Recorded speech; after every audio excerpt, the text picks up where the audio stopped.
अब अनचाहे कॉल और मैसेज आपको परेशान नहीं करेंगे और ये दावा किया है टेलीकॉम कंपनियों ने। देश की तीनों प्रमुख नेटवर्क सर्विस प्रोवाइडर कंपनियां जियो, एयरटेल और वोडाफोन आइडिया ने स्पैम कॉल रोकने के लिए अपने सिस्टम में फिल्टर लगा लिए हैं।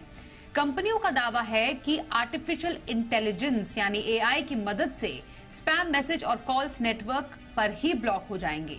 खबर पर ज्यादा डिटेल्स लेते हैं जी मीडिया संवाददाता अमरीश पांडे से। अमरीश, अब तक तो कोशिशें तमाम हुई स्पैम कॉल्स और मैसेजेस को रोकने की, अब जो आर्टिफिशियल इंटेलिजेंस का फिल्टर लगाने की बात की जा रही है, ये कैसा प्रयोग है और कितना काम कर सकता है, क्या है ये प्लान?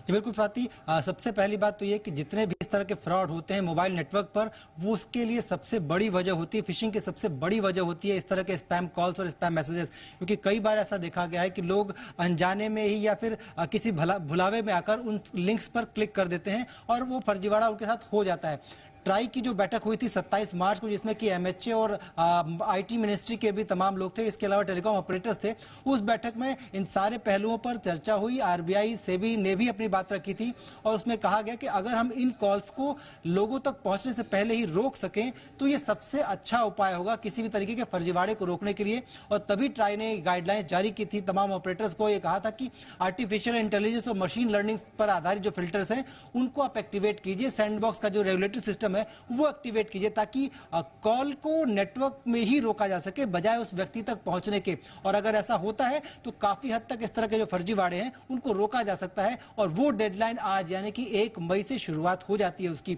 और आज के बाद आप देखेंगे कि धीरे धीरे जो भी सिस्टम है, लोगों के जो फोन्स हैं उन पर फर्जी के जो इस तरह के कॉल्स आते हैं, जो स्पैम कॉल्स आते हैं, स्पैम मैसेजेस आते हैं, उन पर धीरे धीरे लगाम लगनी शुरू हो जाएगी आने वाले दिन। सबसे पहला प्रयोग जो है पायलट प्रोजेक्ट शुरू किया था वोडाफोन ने। वोडाफोन अब उसको रेगुलेटरी तरीके से लागू कर रहा है। साथ साथ बाकी जो ऑपरेटर्स हैं उन्होंने भी शुरुआत इसकी कर दी है अलग अलग जगहों से। और धीरे धीरे हम देखेंगे कि आने वाले दिनों में लोगों को अनचाही इन कॉल से परेशानी से जो है आने वाले दिनों में राहत मिलती दिखेगी। जी।